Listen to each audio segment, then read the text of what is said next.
आज तीसरा दिन था। माँ, बाबूजी और भैया को गए।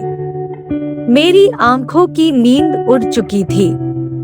आंसू बह बह कर शेष हो चुके थे। रत्ना एक पल के लिए भी आंखों से ओझल नहीं हो पा रही थी। मेरी प्यारी खूबसूरत छोटी बहन, कितनी अल्हड़ और कैसी नादान। सदा हंसने हंसाने वाली रत्ना जब पिछले वर्ष ब्याह कर ससुराल गई तो घर क्या, पूरा गांव ही सूना हो गया था। लाख झटकने के बाद भी रत्ना की एक एक बात चलचित्र की तरह मेरे सामने घूम रही थी। अतीत पूरी गहराई व गंभीरता से उघड़ रहा था। कुछ रिश्ते होते हैं जो समय के अंतराल के बाद भी अपना अस्तित्व बनाए रखते हैं। कुछ यादें होती हैं जो जीवन पर्यंत सुगंध की तरह तनमन से लिपटी रहती हैं। शादी को 4 वर्ष भी पूरे नहीं हो पाए थे कि मेरे पति दुर्घटना में चल बसे। जिस व्यक्ति ने विधवा शब्द की रचना की, उसने स्त्री के दुर्भाग्य का प्रथम परिच्छेद लिख दिया था। यह घोर अन्याय ही था कि क्रिया किसी की हो और विशेषण किसी और पर लगे। मरे पुरुष को मृतक कहना ही पर्याप्त न था, उसकी पत्नी पर विधवा का लेबल और लगाया गया। 1 साल ससुराल में कैसे कटा, इसकी भयावहता मेरे अतिरिक्त कौन समझ सकता है। यंत्रणा का अंत नहीं था। मन तो टूट ही गया था। उन लोगों की पाशविकता से तन भी मृतप्राय हो गया था। जब यह बहुनामधारी जीव उनके किसी काम का नहीं रहा तो किसी समान की तरह उसे पितृगृह में पटक गए।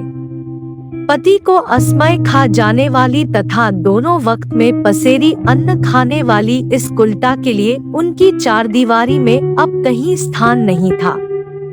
अपने ही हाड़मान से बनी दुखियारी विधवा परित्यक्ता पुत्री को उस वक्त माँ बाप ने गले से लगा लिया था।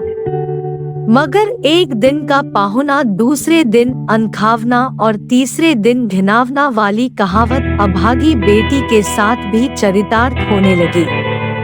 सहने के अतिरिक्त चारा भी क्या था।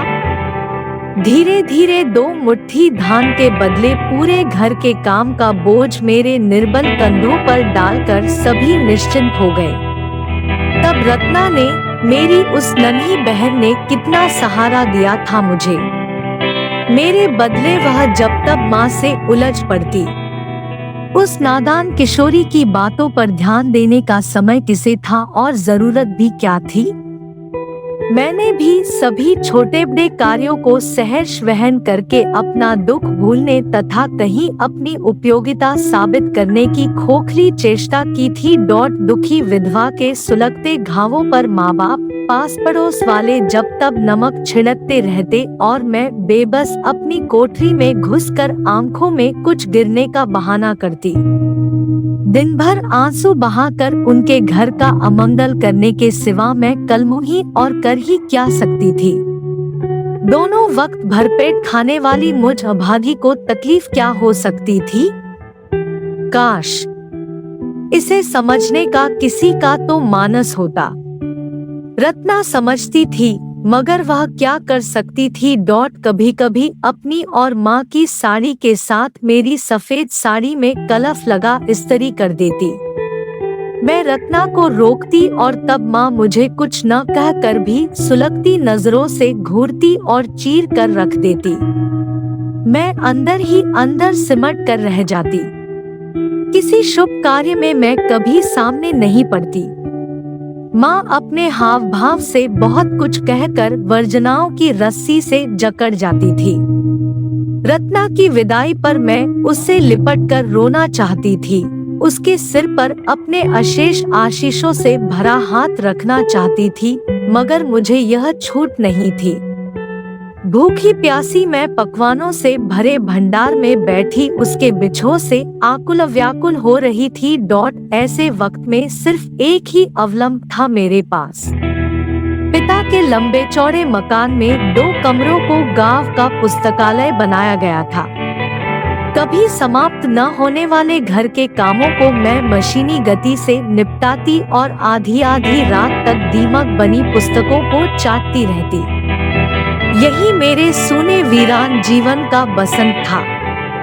जमाने भर की प्रताड़ना, तिरस्कार, अवहेलना में निर्विकार रहकर सुन लेती और अपनी अधूरी पुस्तकों के पन्नों में उलझी रहती। मेरी सारी चेतना अंतर्मुखी हो गई थी। सत साहित्य के आस्वादन ने जैसे मेरे दिलो दिमाग के कपाट खोल दिए थे।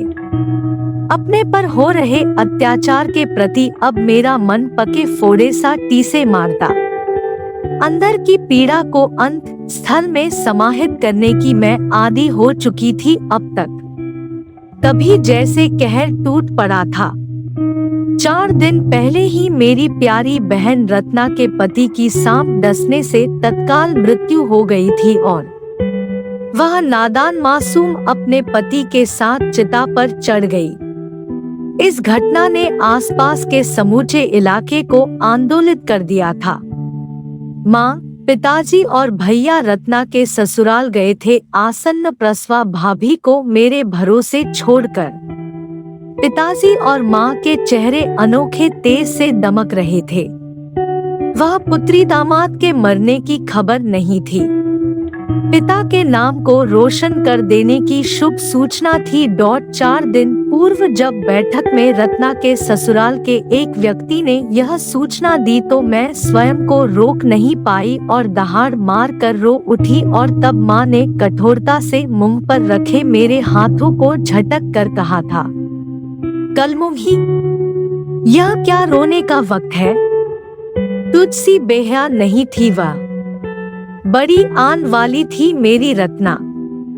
नाम अमर कर गई हमारा, ये सुनकर हतप्रभ रह गई थी मैं। बच्चे की जरा सी उंगली भी जल जाए तो माँ मुंह से ममता में हवा दे देकर ताप हरने की तत्परता में तड़प उठती है। यहाँ समूची जीवी जाति जल जाने वाली फूल सी बेटी के दुख से जिसका कलेजा काम नहीं उठा, कैसी माँ थी वो? उल्टे मुझे बेहया कह रही है। सच बेहया ही तो हूँ मैं, जो इतने अपमान को सहकर भी जी रही हूँ। क्या सांसों का रुक जाना ही मृत्यु है? मैं जो 100 मरण सुबह से शाम तक झेल रही हूँ, वो तुम्हें नजर नहीं आता माँ।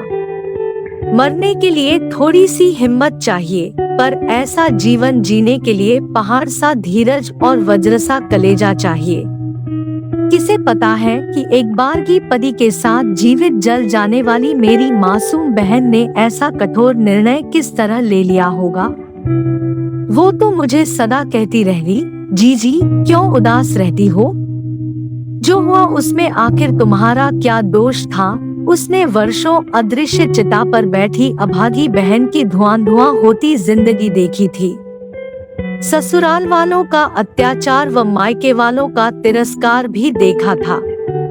विधवा शब्द और वैधव्य की भयावह कल्पना का एक मनोवैज्ञानिक भय उसके मन में गहरे जाकर बैठ गया था।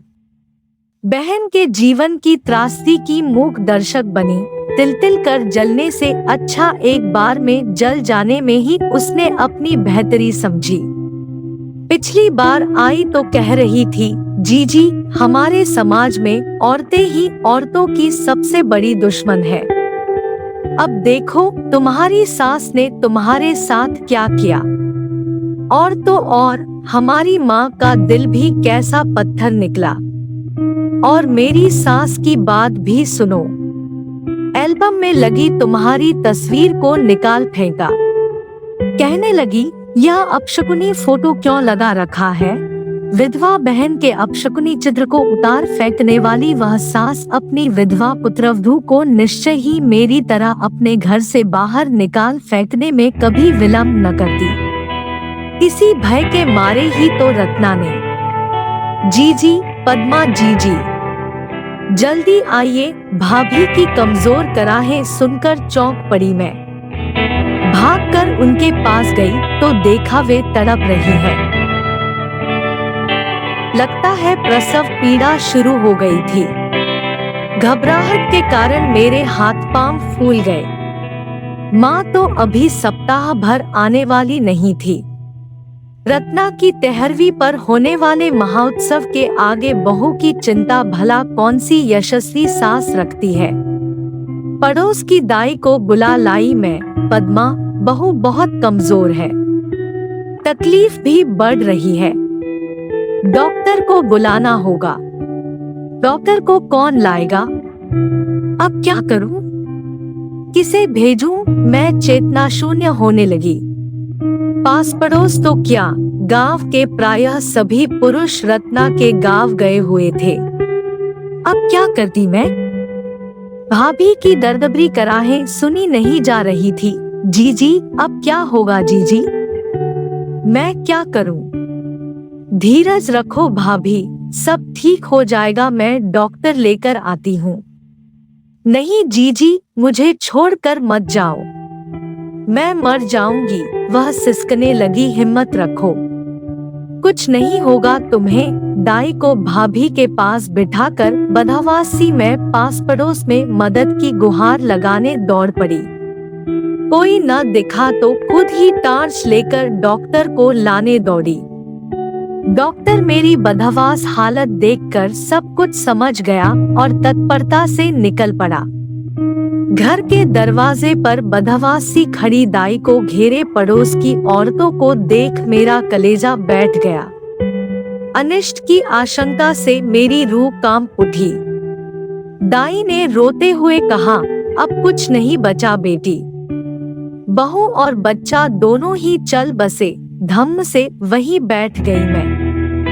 4 दिन से भूखी प्यासी रोती कल्पती मेरी धड़कने अब मेरा साथ छोड़ने लगी थी और मैं चेतना शून्य सी वही लुढ़क पड़ी। बीच बीच में मुझे होश भी आता तो न जाने क्या क्या उलझुल बक कर पुनः होश खो बैठती। भाभी, तुम भी चली गई, अब तुम्हारे साथ भैया सता होगा। सता, रत्ना देख, तूने माँ की कोख रोशन कर दी, अब भैया भी पीछे नहीं रहेगा। सता होगा, पर मैं सदा से आभागी बेहिया हूँ। मैं बेहिया। दाई मुझे संभालने समझाने की निरर्थक चेष्टा कर रही थी।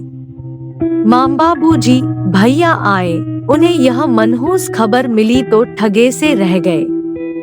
मैंने हौले से आंखें खोली और हंस पड़ी व्यंग्य से, आक्रोश से, अंतहीन दुख से जो अपनी संपूर्ण सीमाएं तोड़ चुका था।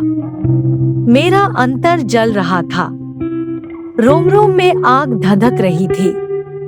माँ ने मेरे अश्रुधुलित मुंह को अपने हाथ से कसकर बंद कर दिया। पागल हो गई है, बंद कर अपनी बकवास, तेरे पास छोड़ कर गई थी उसको, तो और क्या होता। तेरी तो छाया ही मनहूस है। भौचक की रह गई मैं। क्या अब भाभी की मौत की जिम्मेदार भी मैं थी? आसन्न प्रसवा कमजोर बहू को मुझ जैसी तथा अनुभवहीन के पास छोड़ जाना उनकी अमानवीयता नहीं थी? महीने भर के बाद ही भाई के विवाह के लिए पुनः रिश्ते आने लगे तो मैं विचलित हो उठी। कहीं जाना नहीं पड़ा था। एक ही घर में विधाता ने समाज का वास्तविक खाका खींच कर धर दिया था। सती पुत्री के यशस्वी परिवार से रिश्ता जोड़ने को उतावले लोग कदाचित यह भूल गए कि अपनी बहू को खुद इन्होंने अपनी लापरवाही से मार दिया और एक बेटी को जीवित रहते प्रताड़ना का दंश देकर मृत प्राय कर रखा है और दूसरी इसी भय के कारण मुक्ति पा गई थी। कैसा त्रिकोण था, कैसी त्रासदी थी। सती होने के पीछे कितनी कितनी अंतर्वेदनाओं की गंगा बहती है, इसे कौन जान सकता है। निर्मला डोसी।